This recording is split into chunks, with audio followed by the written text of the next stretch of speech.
Terima kasih pemirsa Anda kembali menyaksikan Kominfo Newsroom. Pemirsa, saat ini salah satu kabupaten di Provinsi Papua Selatan mengalami tren kenaikan kasus penyakit campak yang menyerang beberapa distrik di Kabupaten Bovendigul. Dan kejadian ini telah dinyatakan sebagai kejadian luar biasa oleh pemerintah daerah. Lalu pemirsa, untuk mengetahui lebih jauh bagaimana perkembangan dari kasus campak di Kabupaten Bovendigul, saat ini kita sudah terhubung bersama PLT Kepala Dinas Kesehatan Kabupaten Bovendigul, ada Dr. Meli Manopo. Halo, selamat malam, Dr. Meli. Ya, selamat malam. Baik, salam sehat ya, Dok. Ya, sehat. Baik, dokter, ini kita membahas suatu kejadian luar biasa di salah satu daerah di Papua Selatan.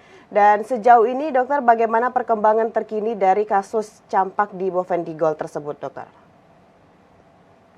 Ya, terima kasih. Kasus campak di Kabupaten Bovendigul ini dari semua keseluruhan yang sudah kami lakukan ada 46 kasus.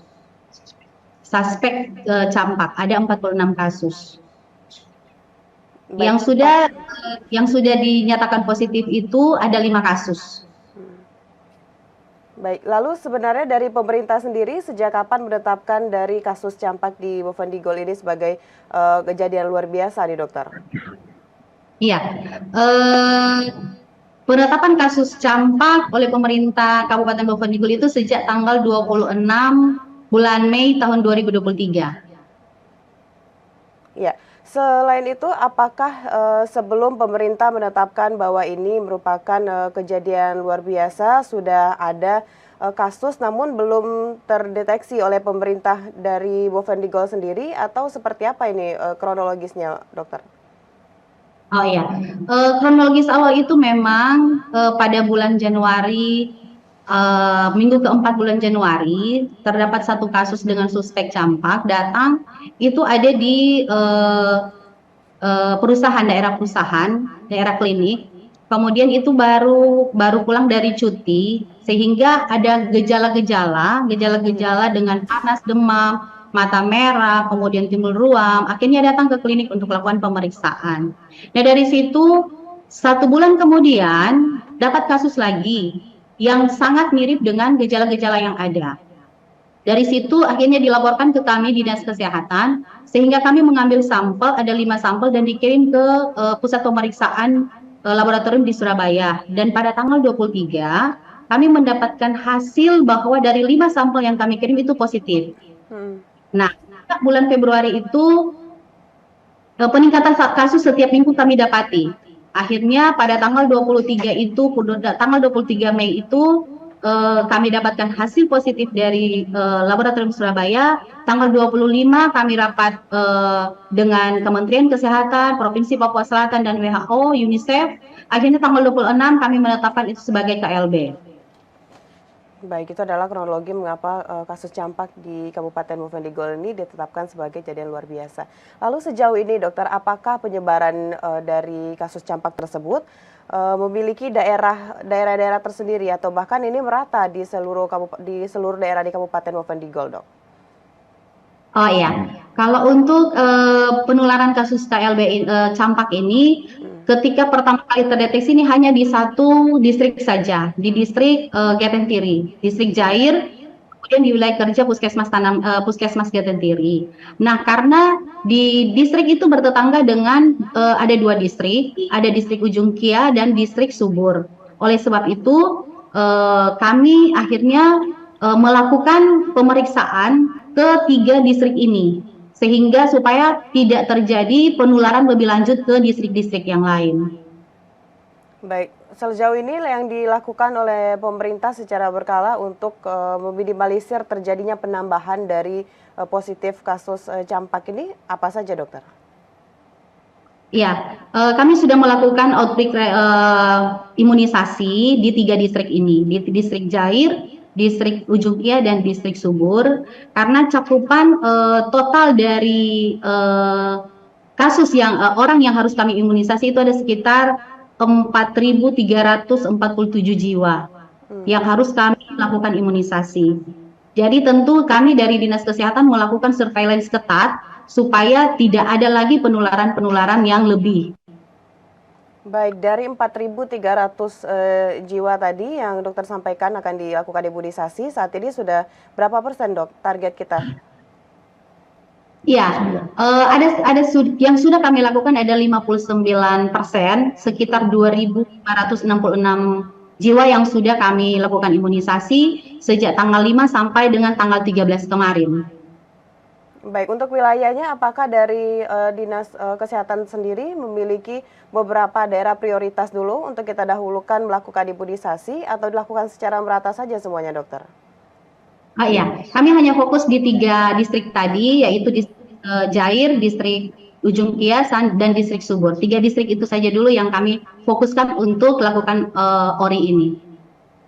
Baik, selain melakukan imunisasi yang seperti yang Dokter Berry sampaikan tadi, tentunya dari pemerintah juga memberikan sosialisasi atau bahkan edukasi kepada masyarakat. Sejauh ini edukasi yang diberikan kepada masyarakat seperti apa, dokter? Ya, pemerintah selalu mendorong supaya para orang tua juga untuk lebih memperhatikan, membawa anaknya untuk melakukan imunisasi, mendukung program-program pemerintah terkait dengan supaya tidak terjadi kasus-kasus lagi seperti ini, sehingga kami tetap melakukan turun ke distrik-distrik untuk melakukan kerjasama dengan lintas sektor supaya boleh memberitahukan kepada masyarakat kami supaya datang untuk melakukan imunisasi.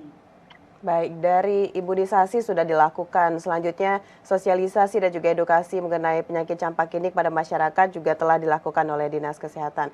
Selanjutnya tentu kita memerlukan perbaikan dari sarana prasarana seperti infrastruktur kesehatan. Dokter Meli, sejauh ini apa saja atau jenis apa saja fasilitas kesehatan yang perlu mendapatkan perbaikan di Kabupaten Boven Digul yang berkaitan juga dengan meminimalisir penyebaran dari kasus campak tersebut? Iya, tentu kita punya distrik-distrik terjauh ini, tentu di sana daerah-daerah yang sangat jauh yang memerlukan juga fasilitas terkait dengan infrastruktur terkait dengan jalan, dan kemudian di distrik-distrik juga terkait di puskesmas, banyak yang puskesmas yang juga belum punya listrik, sehingga penyimpanan kayak imunisasi, vaksin-vaksin tentu harus dilakukan dengan penyimpanan, harus ada cold chain-nya, sehingga kami juga mendorong supaya di semua puskesmas itu harus punya cold chain untuk penyimpanan vaksin-vaksin ini. Namun tentu semua memerlukan tenaga listrik sehingga boleh menjamin supaya vaksin ini tidak rusak, seperti itu. Baik, tadi sebelumnya dokter sempat menyampaikan bahwa kita dari Dinas Kesehatan Kabupaten Boven Digul juga telah melakukan kerjasama dengan instansi lainnya. Lalu sejauh ini seperti apa maksudnya sinergi yang kita lakukan antar lembaga untuk bisa mengetahui dengan siapa sajakah dari pasien tersebut melakukan kontak atau hal apa lagi yang kita lakukan kerjasama dengan lembaga lainnya, dokter? Ya, kami juga sudah melakukan kerjasama lintas sektor. Kami kerjasama dengan Dinas Pendidikan karena cakupan imunisasi ini adalah anak-anak usia sekolah, anak usia 9 bulan sampai dengan 12 tahun. Oleh sebab itu, kami juga menggandeng Dinas Pendidikan, kemudian aparat sipil negara, kemudian kepala-kepala distrik, kepala-kepala kampung, tokoh adat, tokoh agama, supaya kita sama-sama untuk mari memberantas kasus campak ini, karena ini terkait dengan masyarakat luas. Baik, dokter, andaikan dalam 3 atau 4 bulan ke depan kasus campak di Kabupaten Boven Digul ini terus mengalami peningkatan. Kira-kira dari pemerintah Kabupaten Boven Digul sudah menyiapkan langkah jangka panjang atau seperti apa kira-kira, dok?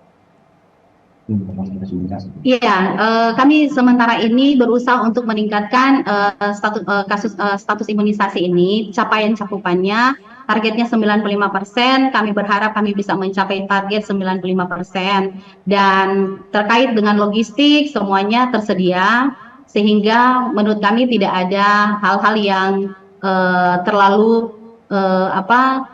diragukan terkait dengan logistik, karena semuanya tersedia. Baik, untuk kegiatan masyarakat, apakah sejauh ini ada himbauan dari Dinas Kesehatan Kabupaten Boven Digul untuk mungkin diminimalisir atau seperti apa nih, Dok? Iya, kami selalu berusaha kami selalu minta kepada kepala puskesmas untuk supaya tetap berkoordinasi lanjut dengan kepala-kepala kampung supaya bisa mengedukasi masyarakat jangan takut dilakukan vaksinasi, jangan takut. Kami juga bekerja sama dengan Babinsa yang ada di kampung-kampung supaya boleh memberikan pemahaman-pemahaman juga kepada masyarakat sehingga karena masyarakat ini kalau bilang vaksin kan rasa takut gitulah. Jadi kami selalu berusaha untuk memberikan pemahaman yang baik lah kepada mereka supaya ketika mereka dilakukan vaksin tidak ada rasa ketakutan bagi mereka. Baik, untuk anak sekolah gitu seperti SMP atau SMA di Kabupaten Boven Digol, apakah kita melakukan beberapa kegiatan begitu, Dok, yang tentunya untuk mengedukasi masyarakat anak-anak sekolah ini agar mereka bisa terhindar dari penyakit campak atau seperti apa, Dokter? Iya, kita selalu berupaya untuk melakukan penyuluhan pada waktu tanggal 5 sampai dengan tanggal 13 kemarin. Ya. Setiap kita turun ke lokasi, kita selalu melakukan penyuluhan kepada anak-anak sekolah. Namun karena kita fokus untuk imunisasi campak ini pada target sasaran kita adalah usia 9 bulan sampai dengan 12 tahun. Oleh sebab itu kami tetap memberikan penyuluhan kepada mereka. Di sekolah-sekolah pun kami memberikan penyuluhan.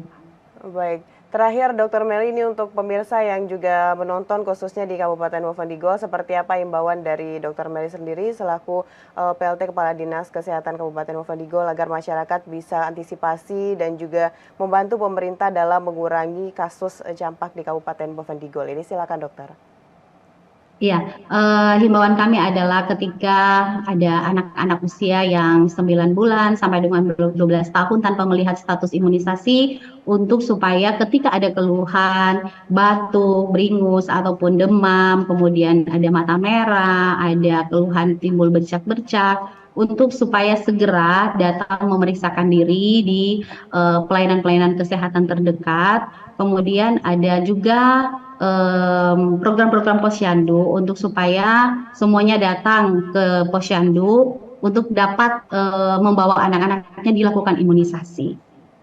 Baik, tentunya kita berharap dengan segala upaya yang telah disampaikan oleh Dr. Meli tadi yang dilakukan oleh pemerintah Kabupaten Boven Digol, ini benar-benar bisa mengurangi penyebaran kasus campak di Kabupaten Boven Digol. Terima kasih Dr. Meli Manopo telah berdiskusi bersama dalam Kominfo Newsroom kali ini. Tetap jaga kesehatan, Dokter. Selamat malam. Iya, terima kasih. Selamat malam. Baik pemirsa, itulah dialog kita bersama dengan PLT Kepala Dinas Kesehatan Kabupaten Boven Digol, Dr. Meli Badopo. Dan usai jeda pariwara kami akan kembali dengan informasi lainnya. Tetaplah bersama Kominfo Newsroom.